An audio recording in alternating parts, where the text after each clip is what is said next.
আমরা যারা কর্মসূত্রে বছরের প্রায় ৩৬৫ দিনেই এই ইট পাথরের শহরে খাঁচায় বন্দি থাকি, তাদের আসলে উচিত একটু সময় পেলে বা একটু সময় বের করে নিয়ে তাদের সন্তান সন্ততি বা পরবর্তী প্রজন্মকে নিয়ে একটু গ্রাম থেকে ঘুরে আসা অথবা কিছুটা সময় গ্রামে কাটিয়ে আসা। কেননা আবহমান গ্রাম বাংলার এই নৈসর্গিক প্রাকৃতিক সৌন্দর্য, নির্মল আবহাওয়া ও জলবায়ু, এগুলোর সাথে পরবর্তী প্রজন্মকে পরিচয় করিয়ে দেওয়ার গুরু দায়িত্ব কিন্তু আমাদের ওপরেই বর্তিত। দুরন্ত বিকেলে শখের ঘুড়ি উড়ানো, নাটাই কাটা ঘুড়ির দিক বিদিক উড়াউড়ি, স্বাধীন আনন্দ, এগুলো শহরের জীবনে দেখা তো দূরের কথা, কল্পনাই করা যায় না।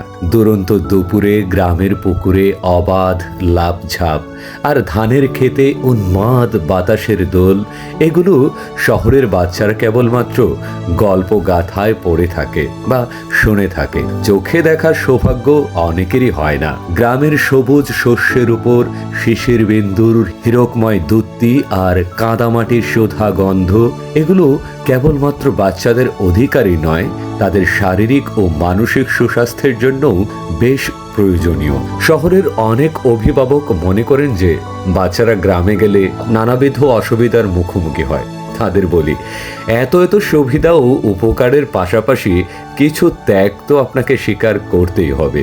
গ্রামের উন্মুক্ত মাঠে কিছুদিন ছোটাছুটি করলে বা রোদ জল বৃষ্টি কাঁদায় বাচ্চারা যদি নিজেদের অল্প দিনের জন্য মানিয়ে নেয়, তবে তেমন বড় কোনো ক্ষতি হবে না, বরং উল্টো তাদের মানসপটে কিছু মূল্যবান স্মৃতি সঞ্চিত হবার পাশাপাশি জন্মভূমির প্রতি তাদের বাড়বে মমতা ও গভীর ভালোবাসা।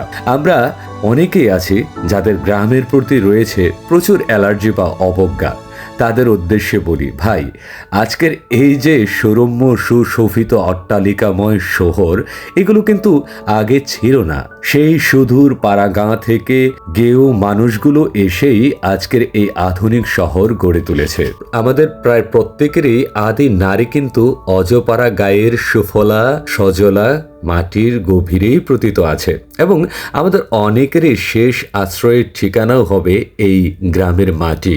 তাই বলি ভাই, গ্রামকে আর গ্রামের মানুষকে অবহেলা বা অবজ্ঞার চোখে নয়, বরং তাদের দেখা উচিত পরম সম্মানের চোখে। তারা আমাদের খাদ্যের যোগানদাতা এবং গ্রাম বাংলা আছে বলে সভ্যতার অগ্রগতি এত ভীষণ গতিতে এগুতে পারছে।